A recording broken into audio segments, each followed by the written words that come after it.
Hello student, आज हम देखेंगे क्लास 11 बायोलॉजी का chapter number 14 breathing and exchange of gases. तो सबसे पहले हम स्टार्ट करते हैं इंट्रोडक्शन से।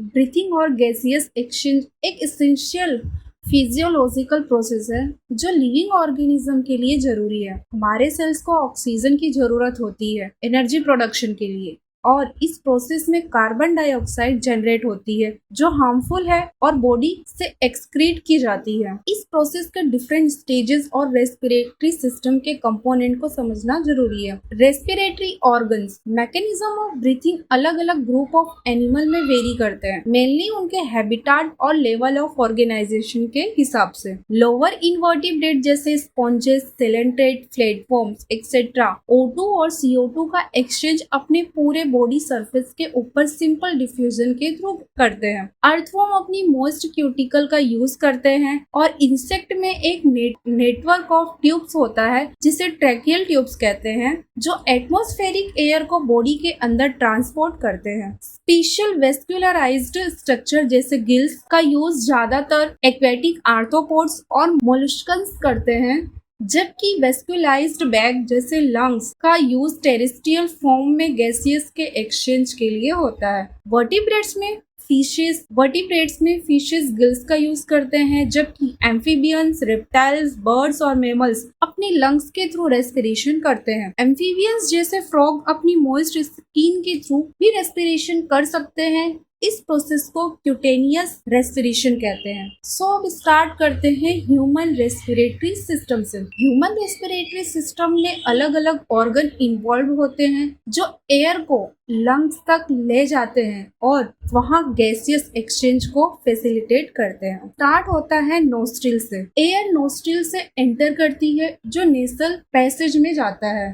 फेरिंग्स, नेसल कैविटी के एयर फेरिंग्स में जाते हैं। फेरिंग्स का काम कॉमन पैसेज का है जहां से एयर और फूड पास करते हैं। लैरिंग्स यहाँ से ट्रेकिया में जाती है और लैरिंग्स साउंड प्रोडक्शन में भी हेल्प करता है। ट्रेकिया जिसे विंड पाइप भी कहते हैं। लैरिंग्स के बाद एयर ट्रेकिया के थ्रू लंग्स तक जाता है। ट्रेकिया को कार्टिलेजनस रिंग सपोर्ट करते हैं जो इससे कोलैप्स होने से बचाता है। ब्रोंकाई जिस प्राइमरी ब्रोंकस। ट्रेकिया दो मेन ब्रांचेस में डिवाइड है, लेफ्ट और राइट ब्रोंकस, जो रेस्पेक्टिवली लेफ्ट और राइट लंग में जाते हैं। ब्रोंकियोल्स, ब्रोंकाई फर्दर डिवाइड होकर स्मॉल ब्रोंकियोल्स बनाते हैं। एल्वियोली, ब्रोंकियोल्स के एंड में एल्वियोलर सेक होते हैं जहां गैसियस एक्सचेंज होता है। एल्वियोली बहुत थिन वॉल्ड और richly supplied with blood capillaries होती है। The branching network of bronchi, bronchioles और एल्वियोली मिलकर लंग्स बनाते हैं। हमारे पास दो लंग्स होते हैं जो डबल लेयर प्लूरा से कवर्ड होते हैं और इनके बीच में प्लूरल फ्लूइड होता है। ये फ्लूइड लंग सरफेस पर फ्रिक्शन का काम करते हैं। Outer pleural membrane thoracic lining के कांटेक्ट में होती है, जबकि inner pleural membrane lung surface के कांटेक्ट में होती है। जो पार्ट एक्सटर्नल नोस्ट्रिल से लेकर टर्मिनल ब्रोंकियोल्स तक होता है उसे कंडक्टिंग पार्ट कहते हैं, जबकि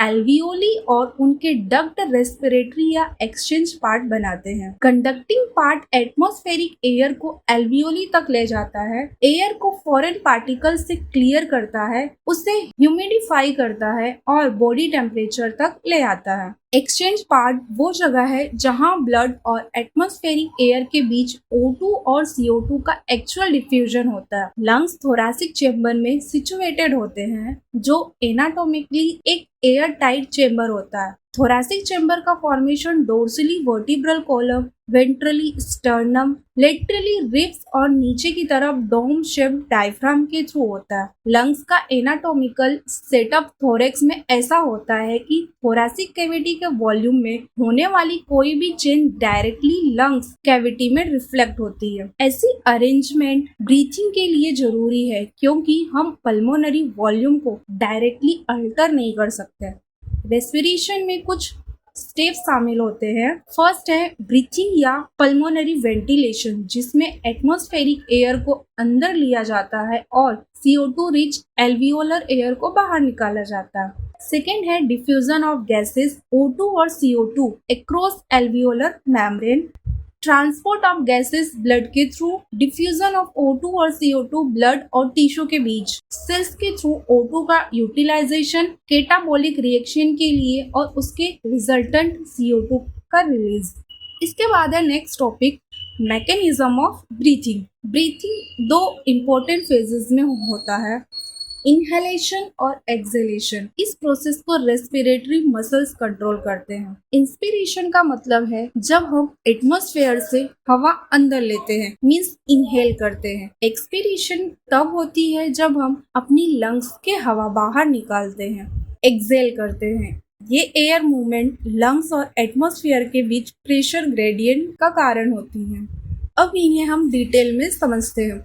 इंस्पिरेशन तब होती है जब लंग्स के अंदर का प्रेशर एटमॉस्फेरिक प्रेशर से कम होता है, यानी लंग्स में एक निगेटिव प्रेशर क्रिएट होता है। इसका मतलब है लंग्स के अंदर हवा खींचती है। डायफ्राम और रिब्स के बीच में एक स्पेशल मसल सेट होता है जिसे हम एक्सटर्नल और इंटरनल इंटरकोस्टल मसल कहते हैं। ये मसल्स कॉन्ट्रैक्ट करके थोरैसिक चेंबर का वॉल्यूम बढ़ाते हैं। जब डायफ्राम कॉन्ट्रैक्ट करता है तो thoracic chamber anterior posterior axis में वॉल्यूम बढ़ जाता है। एक्सटर्नल इंटरकोस्टल मसल्स जब कॉन्ट्रैक्ट करते हैं तो रिब्स और स्टर्नम ऊपर उठते हैं, जिसे थोरैसिक चेंबर का वॉल्यूम डोर्सो वेंट्रल एक्सिस में भी बढ़ जाता है। ये ओवरऑल इंक्रीज थोरैसिक वॉल्यूम में पल्मोनरी वॉल्यूम को भी बढ़ा देता है। पल्मोनरी वॉल्यूम बढ़ने से लंग्स के अंदर का प्रेशर एटमॉस्फेरिक प्रेशर से कम हो जाता है और हवा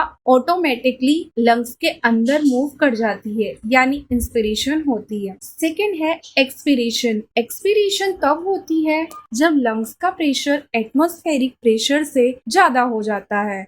जब डायफ्राम और इंटरकोस्टल मसल्स रिलैक्स होते हैं तो रिब्स और स्टर्नम अपने नॉर्मल पोजीशन में आ जाते हैं। रिलैक्सेशन के बाद थोरैसिक वॉल्यूम कम हो जाता है और उसके साथ पल्मोनरी वॉल्यूम भी कम होता है। पल्मोनरी वॉल्यूम का कम होने से intra pulmonary pressure atmospheric pressure से थोड़ा ज्यादा हो जाता है और लंग्स से हवा बाहर निकलती है, यानी एक्सपीरेशन होता है। हम अपनी ब्रीथिंग को और भी स्ट्रॉन्ग बना सकते हैं, स्पेशली जब हम ज्यादा हवा अंदर या बाहर करना चाहते हैं, लाइक ड्यूरिंग एक्सरसाइज। ये हम एब्डोमिनल के एडिशनल मसल्स का यूज करके कर सकते हैं।